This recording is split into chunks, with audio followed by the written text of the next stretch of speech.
온 회중이 소리를 높여 부르짖으며 백성이 밤새도록 통곡하였더라.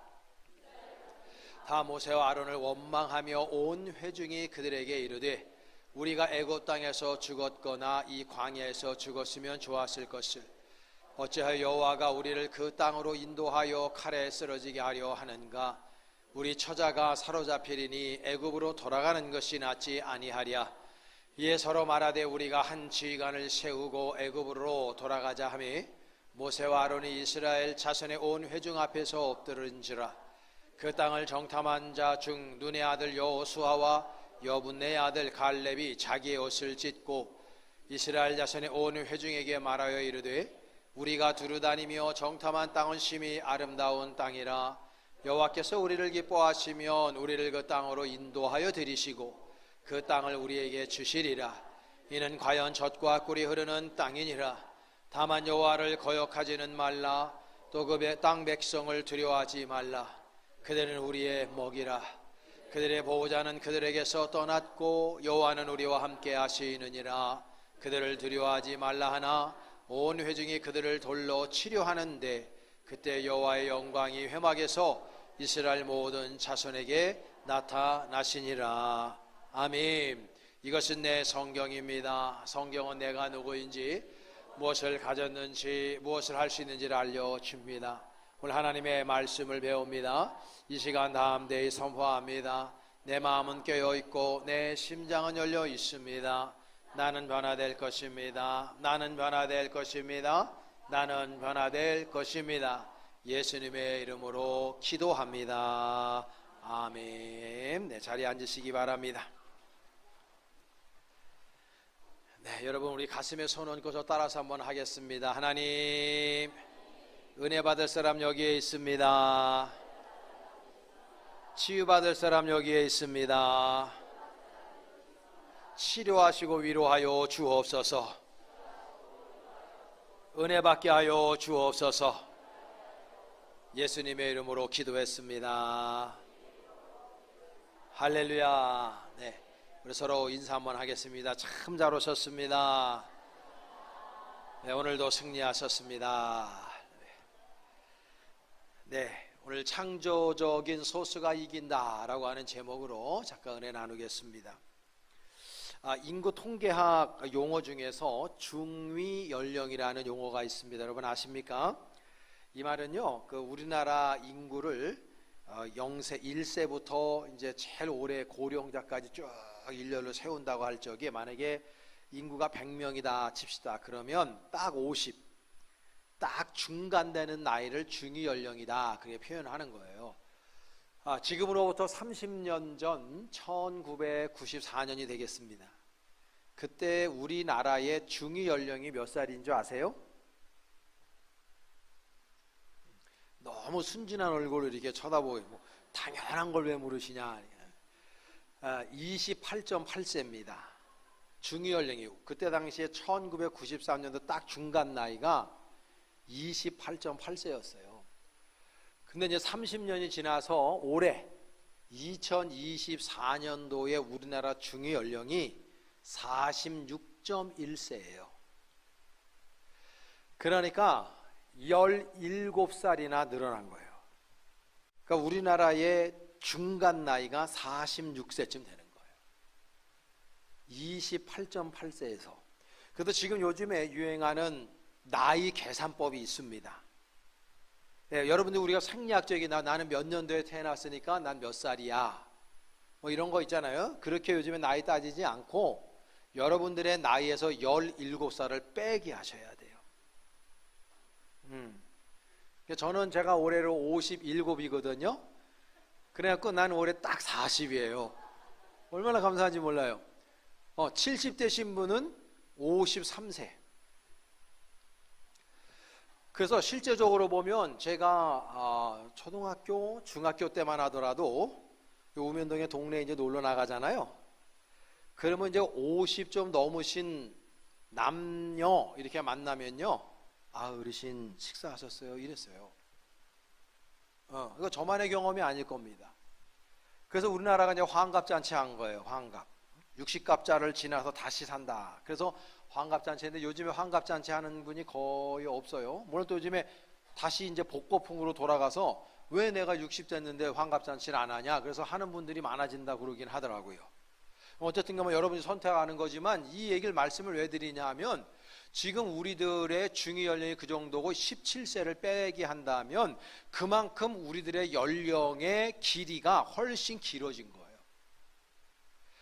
그러니까 우리가 지금은 벌써 10년 15년 전만 하더라도 장례식장 가면은 한 75세쯤 사셨잖아요. 그러면 그냥 잘 가셨네 이랬어요. 근데 지금은 75세 가잖아요. 아우, 너무 일찍 가셨다고 다. 보편적으로 제가 장례식장에 다녀보면은 남자나 여자나 대부분 90 넘어요. 그런 분들이 많아요. 훨씬 많아요. 그러니까 이제 우리들의 연령이 그만큼 늘어나는 거예요. 그러니까 우리 교회도 지금 70대 이렇게 많이 계신데, 70대 되시는 분 예전에 30년 전에 53세하고 다이다이 되는 거예요. 그리고 실제적으로 요즘에 우리 교회에서도 70세 되시는 분들, 그쯤 되시는 분들 우리 교회에 많이 계시거든요. 그런 분들 보세요. 70처럼 보이나? 절대 그렇게 안 보인다. 그러니까 여러분들이 이 많이 길어진 이 우리들의 인생을 어떻게 의미 있고 가치 있게 살아가야 되느냐, 이런 그 플랜을 우리가 잘 짜야 된다는 거죠. 인생이 길어요. 그래서 여러분 저 따라서 해볼까요? 우리 친하게 지냅시다. 할렐루야. 옆에 있는 분하고 서로 인사하면 우리 친하게 지냅시다. 예전에 70이면 이제 죽는 날만 기다려야 되는데 지금 그렇지 않아요. 그래서 지금은 70부터가 인생이다, 이런 분들이 엄청 많습니다. 실제로 저는 그거 동의하고요. 그러니까 여러분들이 더 열정적인 삶을 잘 계획하셔갖고 여러분 삶을 살아가실 수 있기를 간절히 축복합니다. 17세기 서구에서는요, 서구가 이 유럽이 어마어마하게 발전했는데 그 발전한 가장 중요한 이유가 항해 기술 때문이었어요. 항해 기술. 그래서 그때쯤 막 신대륙도 발견을 하고 사람들이 항해 기술을 통해서 문물이 오가는 거예요.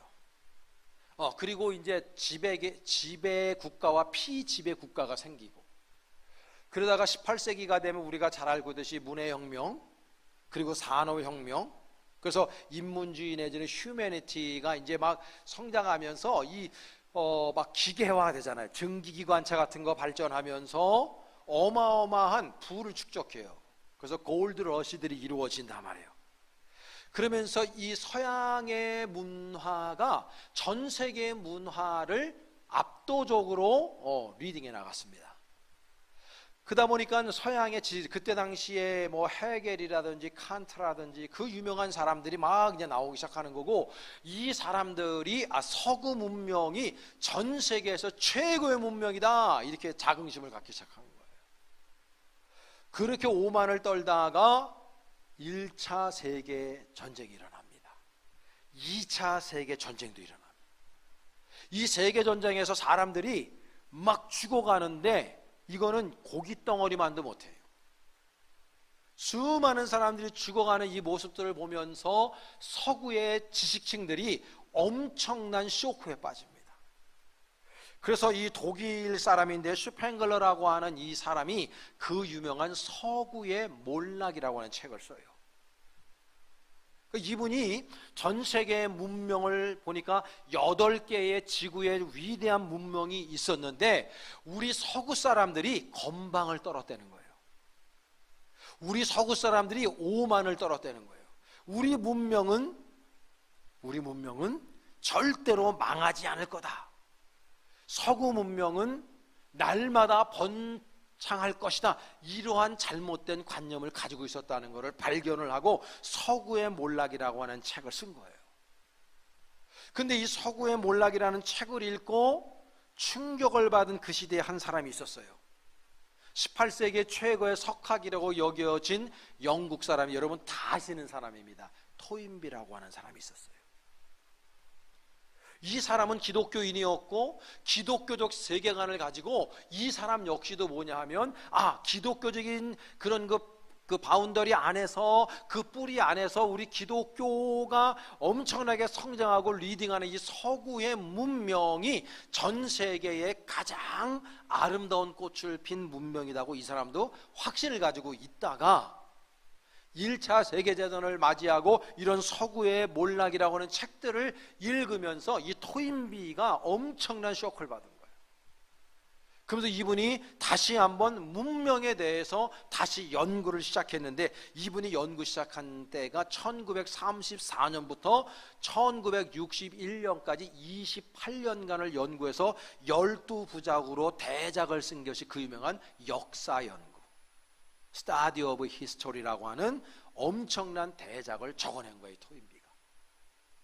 그래서 이 사람이 그 토인비의 그 책에 보면은 두 가지의 유명한 용어가 있어요. 하나는 도전과 응전, Challenge and Response라고 하는 그 용어와, 또 하나는 그 유명한 창조적 소수, Creative Minority라고 하는 이 두 용어를 가지고 현대의 문명을 다시 한번 재해석하는 거예요. 이분이 이야기하는 게 뭐냐면, 이 세계의 문명이라고 하는 것은 발흥을 한다는 거죠. 그리고 발전을 하고 쇠퇴하다가 해체가 된다는 거예요. 그런데 모든 문명이 그 길을 가는 것은 아니라는 거예요. 대부분의 문명이 그 길을 가지만 모든 문명이 그 길을 가진 않는다는 거예요. 그러면 이 사람이 생각하는 게 뭐냐면, 그럼 어떤 문명은 다 쇠퇴하고 사라지고 어떤 문명은 여전히 살아서 그 문명의 맥을 이어가 더 발전하고 또 다른 모습으로 그렇게 성장 번영하는가? 이분이 답을 낸 게 뭐냐면, 그 주 원인이 창조적 소수 때문이다. 도전과 응전이라고 하는 용어 안에서 이분이 뭘 얘기하냐면, 우리 인간 문명, 뭐 개인이든 가정이든 국가든 어떤 공동체든 날마다 챌린지가 있다는 거예요. 도전. 그 도전에 내가 어떻게 리스판스 하느냐에 따라서 그 문명과 개인과 가정과 공동체가 망하느냐 또 흥하느냐가 거기서 결정이 된다는 거예요. 그럴 때 이 외부적인 조건이 있다는 거예요. 외부적인 챌린지. 그게 뭐냐면 가뭄, 홍수, 우리가 얼마 전에 어떤 이런 전염병들, 이런 것들 때문에 망한 그런 그 문명이 어마어마하게 많아요, 실제적으로. 그리고 내부적으로는 전쟁, 어떤 쿠데타, 그뿐만 아니라 사회 지배계층의 부패들, 창조적인 소수들이 창조적인 소수의 역할을 창조적으로 하지 못할 때 그 문명은 몰락하고 해체돼 버리고 만다, 그렇게 얘기를 하는 거예요. 그래서 이 토인비가 얘기하는 게, 그렇게 우리가 쇠퇴하고 해체되는 그러한 결과를 낳지 않고 모든 문명이 더 아름답고 귀하게 발전하고 더 번영할 수 있는 길이 있는데, 그 길이 어떤 길이냐, 바로 창조적인 소수들이 정신을 똑바로 차리고 있어야 된다는 거예요. 그 창조적인 소수들 안에 어떤 문명이든지 공동체든지 소망이 거기에 있다, 그 표현하는 거예요. 이집트 문명이라든지 수메르 문명이라든지 미노스, 그 다음에 인도, 안데스, 그 다음에 황하 문명, 이런 문명들이 꽃을 피웠어요. 예를 들어서 이 황하 문명 같은 거 보면은요, 우리가 알고 중국에는 어마어마하게 큰 강이 두 개가 흐릅니다. 하나가 양쯔 강이고 또 하나가 황하 강입니다. 근데 이 양쯔 강 같은 경우는 모든 기후 조건이, 그거 흐르는 그 기후 조건이 온화해요. 그래서 양쯔강의 흐름은 굉장히 평탄합니다. 그래서 우리가 알고 있듯이 마윈 같은 사람을 양쯔강의 악어다, 뭐 그렇게 별칭도 하나죠. 그런데 양쯔강에서는 문명이 발행하지 못했어요. 여러분, 양쯔 문명이라는 거 들어봤어요? 못 들어봤죠? 그런데 여러분, 우리가 중국의 문명을 이야기할 때 황하 문명이라고 그래요. 이 황하 강은요, 쿤룬이라고 하는 산맥으로부터 출발을 하는데, 이 지형 자체가 구불구불하고 겨울이 되면 꽝꽝 얼어가지고 배를 띄울 수가 없을 정도로 열악합니다, 기후 조건이. 그리고 얘네들이 범람을 하면 재산적인 피해뿐만 아니라 인명피해도 어마어마하게 발생을 시키는 그 강이 바로 황하강이에요. 그런데 그 강에서, 그 황하강이라고 하는 척박한 그 지형에서 오히려 뭐예요? 문명이 발흥하고 꽃을 피운다, 그 말이에요. 모든 살아있는 생명체, 모든 살아있는 자연 안에는 반드시 챌린지가 있다는 거예요. 여러분들도 이번 주 한 주 동안 살아가면서 어떤 챌린지 없었어요? 뭐 기분 좋게 뭐 헬스 뭐 가가지고 챌린지 30일 해가지고 내가 몇 킬로 빼고 이런 챌린지 말고, 여러분들 안에 여러분들의 삶을 힘들고 어렵고 고독하게 만들고 너무나도 지치게 만드는 어떤 챌린지들이 항상 있어요. 그게 질병으로도 오고 물질로도 오고 관계로도 오고 다양한 방법으로 와요, 우리 안에. 그 챌린지를 여러분들이 어떻게 리스폰스, 어떻게 여러분들이 거기에 응전하고 대응하느냐에 따라서 개인이 흥하고 개인이 무너질 수도 있고 한 국가와 문명이 그렇게 되는 경우가 얼마든지 있다라고 하는 것이에요. 마야 문명 같은 경우는 하루아침에 사라졌어요. 지금도 역사학자들이 마야 문명이 왜 망했는지를 확실하게 증언하는 사람이 없을 정도. 왜냐하면 마야 문명은 평탄한 문명 가운데서 이름도 없이 그냥 사라져버린 문명이기 때문에 그래요. 대추 한 알도요, 몇 개의 태풍을 맞고 몇 개의 천둥 번개를 맞을 때 그 빛깔이 빨개집니다. 꽃도요, 바람이 세찬 바람이 불 때 이게 생명체가 쫙 이어져 가지고 뿌리까지 내려간다는 거죠. 그럼 뿌리가 알고 물을 쭉쭉 빨아 올려줘야 되는구나 라는 것을 개들이 안다는 거예요. 그뿐이 아닙니다. 우리가 인생을 살아가면서 보면 어떤 인생이든지 굽이치지 않는 인생이 없어요. 강도, 가장 많은 생명체를 보유한 강은 굽이치는 강이에요.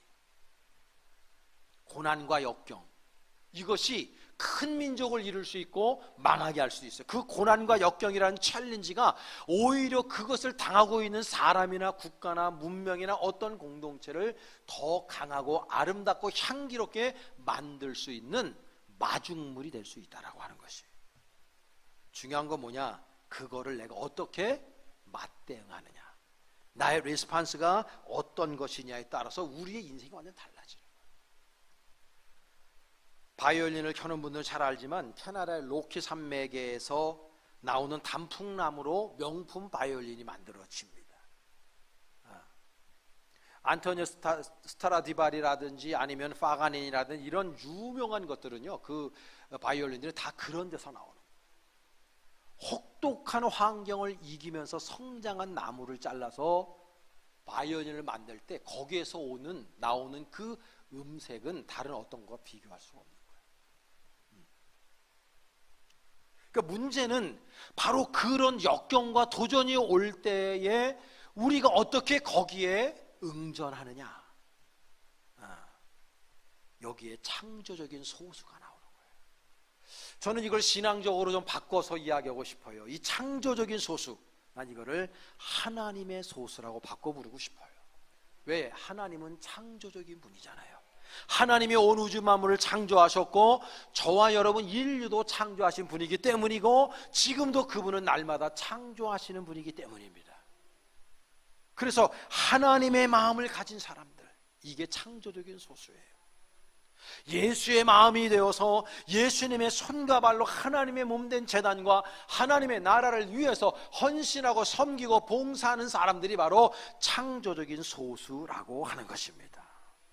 그래서 온전히 헌신된 그 창조적인 소수 한 사람이 수천 명, 수만 명도 이룰 수 없는 일들을 이루어낼 수가 있는 거예요. 그래서 신앙교육이 뭐냐? 신앙교육이 뭐냐? 바로 그러한 창조적인 소수를 길러내는 거. 제가 목회를 하면서 지금까지도 최선을 다해서 하는 단 한 가지가 있다면 제자훈련이에요. 그 제자훈련을 통해서 예수님의 큰 사람, 진정한 제자 만들려고 노력을 해왔단 말이죠.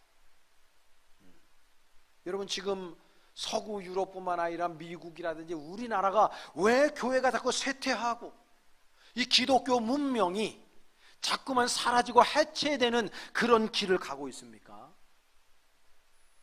저 스스로 목회를 30년 하면서 제가 스스로 진단해 보건대 교회 안에 제자들을 키우지 못했기 때문이다. 저는 확신한다. 진정한 예수님의 마음을 가진 사람들, 진정한 창조적인 소수들이 교회 안에서 사라지고 있기 때문이다.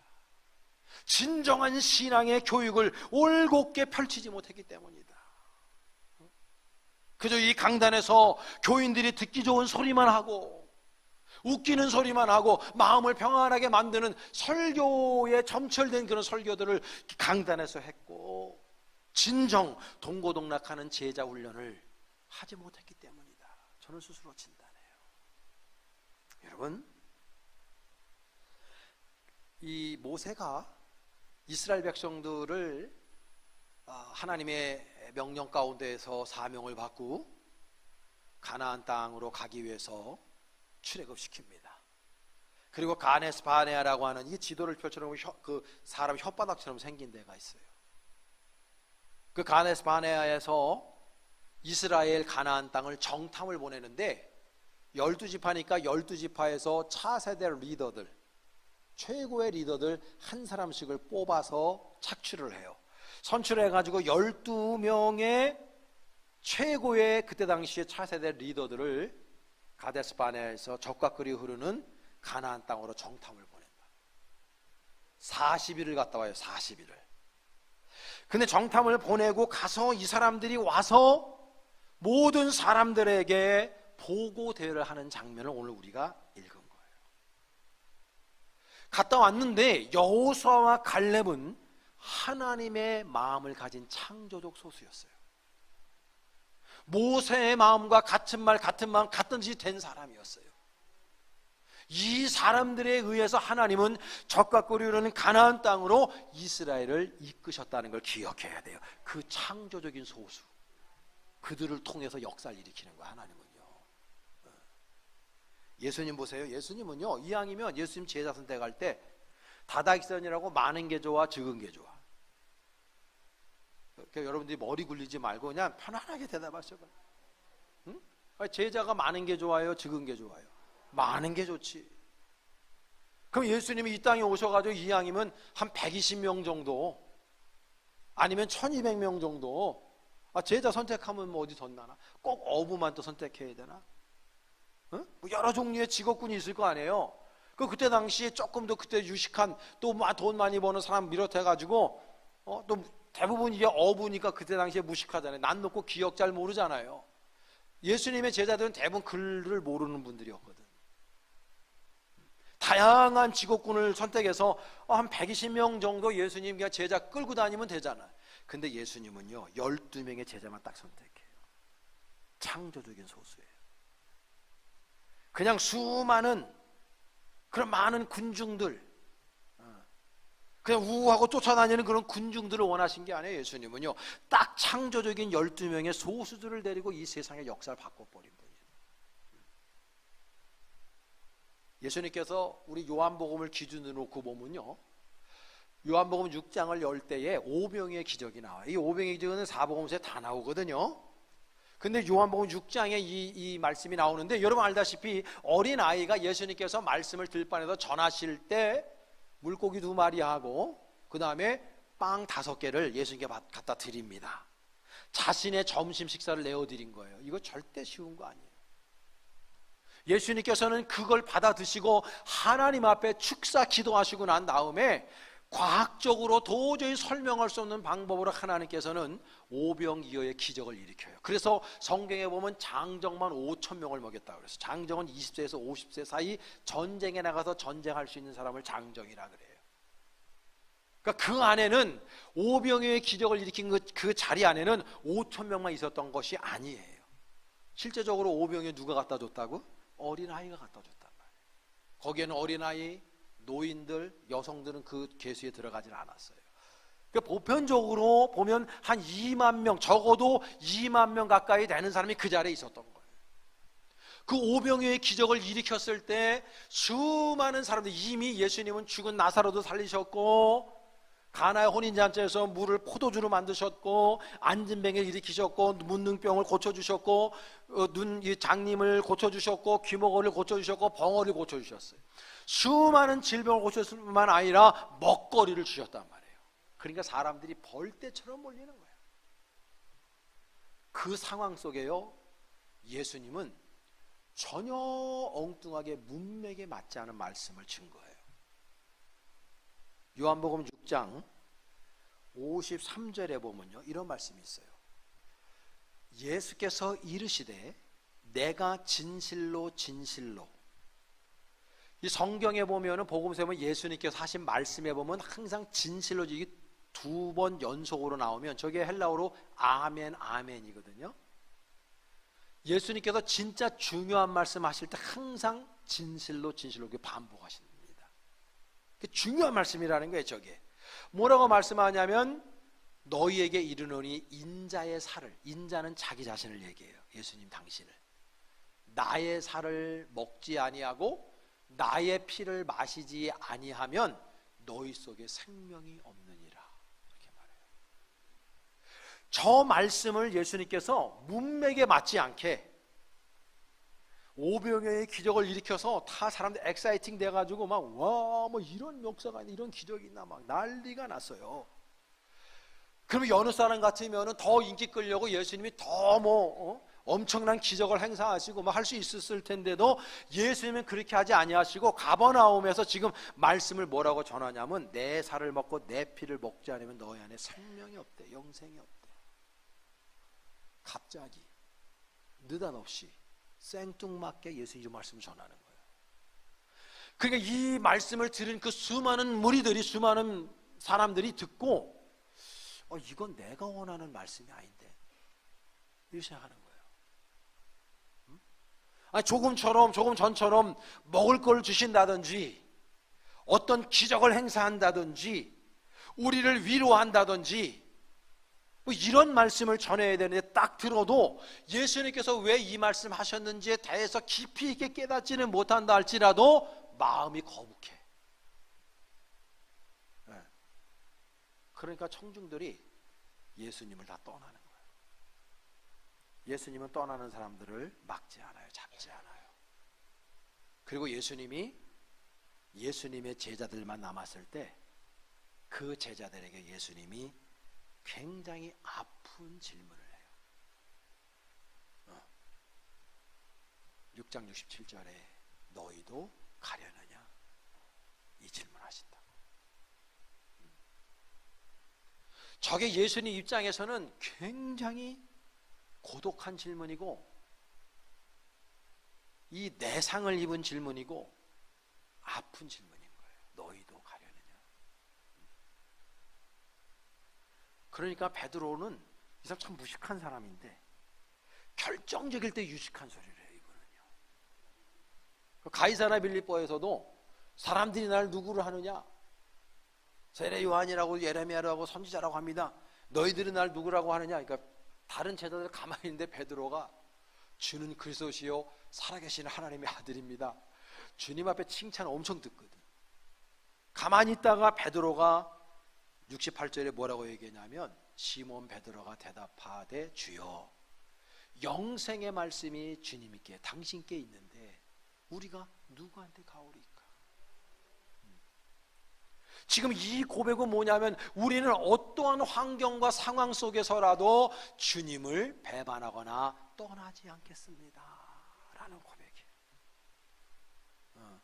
예수님의 진정한 제자가 되어가고 있는 거죠. 창조적인 소수예요. 하나님은 이런 사람들을 통해서 놀라운 역사를 일으키는 거예요.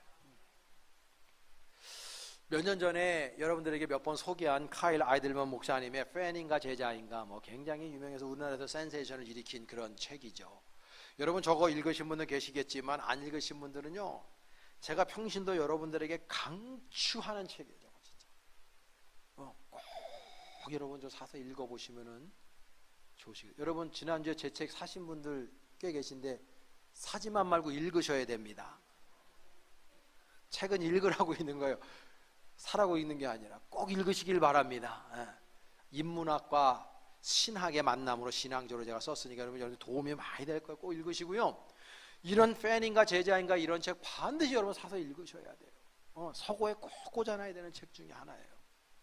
근데 이분이 뭐라고 얘기하냐면, 여러분 예수님의 팬 되지 마시고 제자 되세요, 이거 얘기하는 거예요. 지금 서구에 있는 모든 기독교 안에 진정한 예수님의 제자가 없고 팬들로 가득 찼다는 거예요. 제가 설교 준비하면서 이 책을 다시 서고에서 꺼내서 제가 한 단락을 적어왔어요. 여러분 들어보세요. 팬은 관람석에 앉아 팀을 열렬히 응원하는 사람이다. 팬은 선수가 사인한 운동 셔츠를 벽에 걸어두고 자동차 뒤에 갖가지 범퍼 스티커를 붙이기도 한다. 하지만 정작 경기에 나서지는 않는다. 경기장에서 땀을 뻘뻘 흘리며 달리거나 공을 차지는 않는다.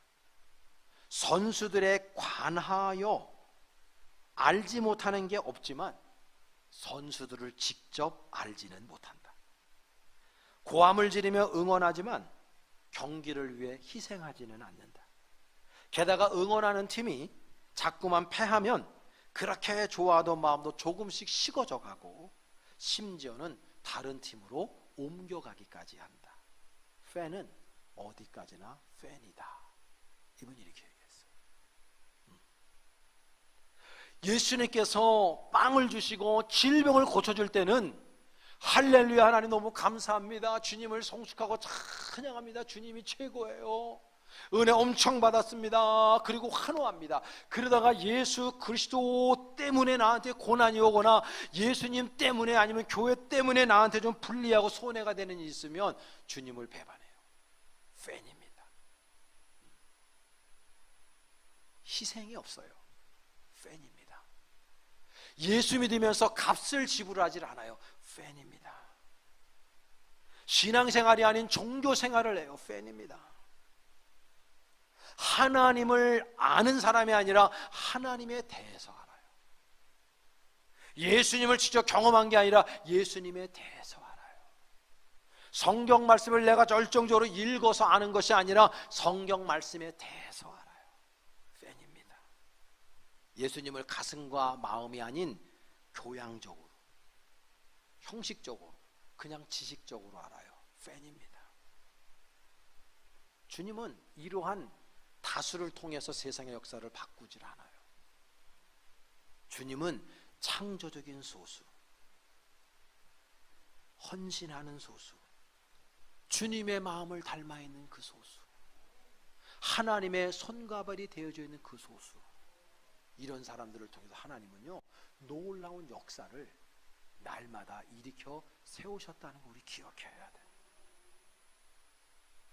희생을 각오하고 헌신을 각오한 소수, 모든 일에 믿음으로 반응하는 소수, 언제나 믿음의 언어를 토해내고 언제나 소망과 주님을 향한 그 믿음의 그 귀한 희망을 가지고 삶을 살아가는 그 소수, 누가 보든지 누가 보지 않든지 겸손하게 자신에게 맡겨진 사명에 충성을 다하는 그 소수들, 그 사람들을 통해서 하나님은 모든 역사의 페이지를 써 내려오고 있다는 것입니다. 40일 동안 12명의 정탐꾼을 보내서 똑같은 걸 봤어요. 똑같은 음식을 먹었어요. 포도도 따먹었고요, 올리브도 따먹었고요, 거기서 나는 모든 과일과 음식을 다 먹었어요. 40일을 똑같은 데서 똑같은 것을 먹고 똑같이 잠을 자고 그리고 왔어요. 근데 2명 빼놓고 나머지 10명이 선교 보고대를 하면서 말하는 그 장면이 민수기 13장 32에서 33절에 잘 나와 있어요. 여러분 이 말씀 주의 깊게 한번 읽겠습니다. 시작. 그와 함께 올라갔던 사람들은 이르되 우리는 능히 올라가서 그 백성을 치지 못하리라. 그들은 우리보다 강하니라 하고 이스라엘 자손 앞에서 그 정탐한 땅을 악평하여 이르되 우리가 두루다니며 정탐한 땅은 그 거주민을 삼키는 땅이요 거기서 본 모든 백성은 신장이 장대한 자들이며 거기서 네피림 후손인 아낙자손의 거인들을 보았나니 우리는 스스로 보기에도 메뚜기 같으니 그들이 보기에도 그와 같았을 것이니라. 아멘. 처음부터 끝까지 악평해요. 처음부터 끝까지 다 불평해요. 못 올라갑니다. 올라가면 우리 다 죽습니다. 거기 안악자손 있습니다. 우리가 보기에도 메뚜기 같고 그 사람들이 볼 때에도 그렇게 봤을 겁니다. 저걸 메뚜기 컴플렉스라고 그러죠. 믿음 없는 사람들이 항상 저런 용어들을 드러내는 거예요. 근데 똑같은 것을 보고 똑같은 것을 먹고 똑같은 데 잠을 자고 온 여호수아와 갈렙이 옷을 찢어가면서 보고하는 내용을 보세요. 완전 달라요. 시작. 그 땅을 정탐한 자 중 눈의 아들 여호수아와 여분네 아들 갈렙이 자기들의 옷을 찢고 이스라엘 자손의 온 회중에게 말하여 이르되 우리가 두루다니며 정탐한 땅은 심히 아름다운 땅이라. 여호와께서 우리를 기뻐하시면 우리를 그 땅으로 인도하여 들이시고 그 땅을 우리에게 주시리라. 이는 과연 겉과 꿀이 흐르는 땅이니라. 다만 여호와를 거역하지는 말라. 더 그 땅 백성을 두려워하지 말라. 그들은 우리의 먹이라. 그들의 보호자는 그들에게서 떠났고 여호와는 우리와 함께 하시느니라. 그들을 두려워하지 말라. 할렐루야. 옛날 번역에 보면 그들은 우리의 밥이라 그랬어요. 시장에 죽겠는데 밥상을 차려놨으면 집어 먹으면 되는 거죠. 하나님께서 그 아브라함 자신들의 조상 그 아브라함 때에 이미 약속하신 땅이야. 내가 너희들에게 후손에게 줄 것이다. 이미 하나님께서 약속하신 그 가나안 땅을 가서 취하면 되는 거예요. 내가 그 땅에 들어가서 살면 되는 거예요. 하나님께서 다 해주시겠다고 약속한 그 땅이거든. 근데 똑같은 것을 보고 왔는데 어떤 사람들 10명의 사람들은요 처음부터까지 악평해요. 창조적인 소수가 아니기 때문에 그래요. 그런데 여호수아와 갈렙, 여러분 성경 민수기에 보면요 12명의 정탐꾼의 이름이 다 적혀져 있을까요? 2명의 이름만 적혀져 있을까요? 에헤, 출애굽에 걸리는 거예요. 12명의 사람 이름 다 적혀져 있습니다. 가서 보세요. 근데 여러분들은 누구 이름만 알아요? 여호수아와 갈렙만 아는 거야. 왜 그랬을까요? 왜? 목사님들도 굳이 10명의 사람의 이름을 거론할 필요가 없었고, 여러분도 성경 읽으면서 굳이 12명의 사람 다 기억할 필요가 없어. 여호수아와 갈렙 이름만 기억하면 됐기 때문에 여러분들이 그렇게 기억하고 계신 거예요. 잘하고 계신 거예요. 10명의 사람은 기억할 필요가 없어요. 사랑하는 여러분, 이렇게 달라요. 창조적인 소수냐 아니냐가 이렇게 다르고, 그 창조적인 소수가 어떻게 생각하고 말하고 행동하느냐에 따라서 역사가 바뀌어진다는 걸 기억하셔야 돼요. 만약에 이스라엘이 그때 당시에 창조적인 소수의 말 듣지 않고 다수의 말을 듣고 back to the Egypt 했으면요 지금 이스라엘은 없어요.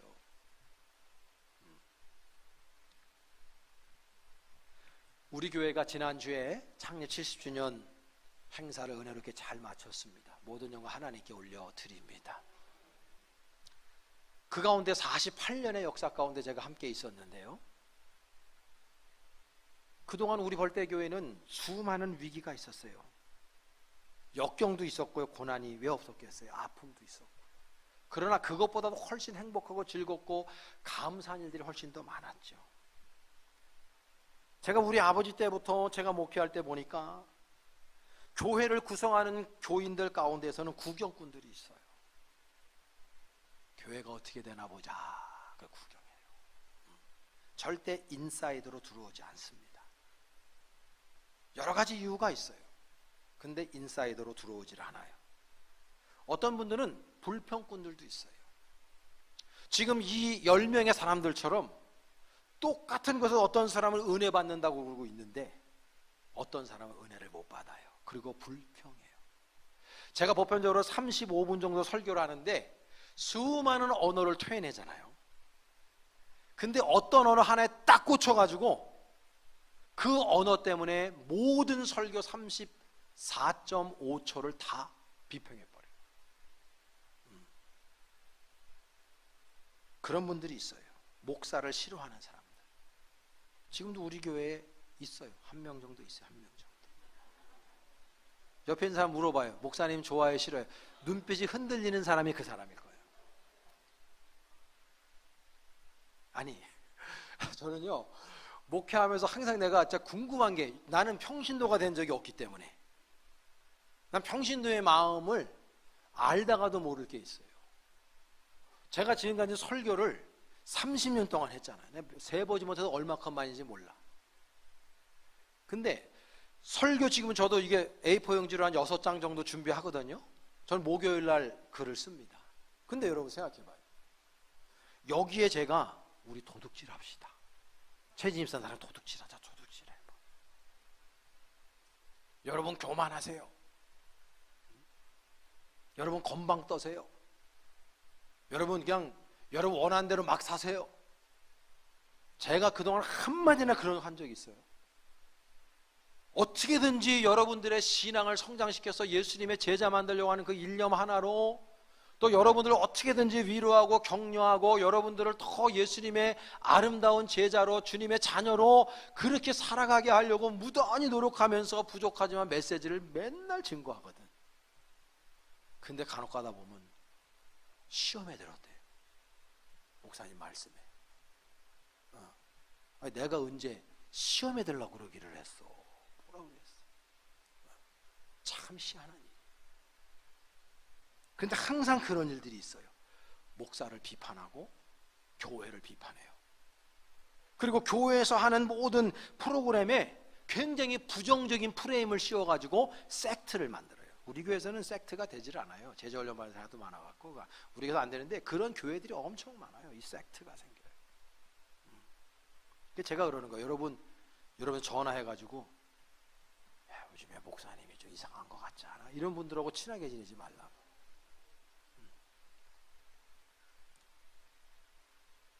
그동안 우리 벌떼교회 70년 동안에 보면요, 이름도 빛도 없이 교회를 위해서, 목사님 위해서, 우리 교우들을 위해서 헌신하고 봉사한 사람들이 너무너무 많아요. 제가 지난주에 몇몇 분에 세워서 인사만 시켜드렸습니다마는 이루 헤아릴 수가 없어요. 그거 제가 다 경험한 사람이죠. 너무너무 훌륭한 믿음의 그런 선조들도 계셨고, 지금도 주마등처럼 이 설교를 이게 말씀하면서 생각나는 분들이 그렇게 많아요. 그 제가 이번 70년 준비하면서 정말 많은 사람들을 생각했다는 거죠. 돌아가신 분부터 시작해가지고. 그래도 긍정의 마음과 헌신의 마음과 봉사의 마음, 때로는 앞서지 않아도, 말을 하지 않아도 침묵으로 긍정하고 침묵으로 뒤에서 서포팅한 분들이 훨씬 더 많고, 앞서서 자신의 모든 걸 내려놓고 교회에서 창조적인 소수로 그렇게 헌신 봉사한 분들이 너무너무 많아서 우리 벌떼교회가 70년 동안 그 역사의 페이지를 이어올 수 있었다는 걸 기억하셔야 된다. 누군가는 눈물 흘리며 이 재단을 위해 기도한 사람이 있었다는 거, 누군가는 자기 자신을 다 내려놓고 헌신하며 봉사하는 분들이 있었다는 거. 여러분, 우리 그거 반드시 기억해야 하는 거예요. 그러면 이제 우리가 100년을 향해서, 제가 지난 금요일 날 예배 드리고 우리 이만미 전사님이 맛있는 거 이렇게 대접해 주셔가지고 같이도 온 교인이 나눠 드시면서, 하필이면 제가 좀 연세 드신 우리 정란씨 장로님이나 그런 그룹에 앉았어요. 제가 거기서 그런 말씀을 나눴어요. 장로님, 권사님, 내가 70주년을 했는데 100주년 때도 살아있을려나 모르겠어요. 내가 주책이지, 저보다 연배가 많은 분들 앞에 그런 말씀을 했으니. 근데 그게 요즘에 항상 내가 궁금했거든. 그럼 내가 57세니까 30년 지나면 87세거든요. 그러니까 이제 거기 있는 모든 권사님들이 목사님은 살아있죠, 우리가 문제지, 그러더라고 다들. 그래서 제가 그랬어요. 지금 70대 되신 분 되면 100세인데 제가 짱짱하게 살아계실 겁니다 그랬어. 지금 여러분 한 110세는 살아야 되거든 이제는. 그런 얘기를 했습니다만, 여러분, 창조적인 소수라는 말을 제가 모두에 바꿨어요. 하나님의 마음을 가진 자들로, 예수님의 마음을 가진 자들로. 왜 창조적인 소수여야만 합니까? 토인비의 책을 읽으면서 저는 그런 생각했어요. 꼭 창조적인 소수여야 되나? 창조적인 다수는 왜 없나? 이 생각을 합니다. 예수님의 마음을 품고 하나님의 마음을 품고 어떤 상황 속에서라도 예배하고 어떤 상황 속에서 긍정을 말하고 믿음으로 반응하는 창조적인 다수들이 우리 벌떼교회 될 수 있기를 축복합니다. 그런 다수들이 모여 우리 교회의 역사 페이지를 100년, 아니 예수님이 재림하시는 날까지 이어가게 될 것이고, 그런 창조적인 다수들이 많아지면 많아질수록 그 창조적인 사람들을 통해서, 주님의 마음을 가지고 있는 그 사람들을 통해서 우리 주님은요, 앞으로도 우리 벌떼 교회 안에서 위대한 역사, 위대한 출애굽의 역사들을 날마다 생산해낼 줄로 믿습니다. 저와 여러분들이 여호수아와 갈렙이 될 수 있기를 바랍니다. 이름 없는 사람들이 아니라 진정 창조적인 소수, 하나님의 마음을 가진 여호수아와 갈렙처럼 살아서 주님께서 여러분들과 저를 통해서, 우리 교회를 통해서 위대한 하나님의 역사를 일으키실 수 있는 그러한 우리의 모든 인생이 될 수 있기를 간절히 축원합니다. 할렐루야. 영광의 박수 하나님께 올려드리겠습니다.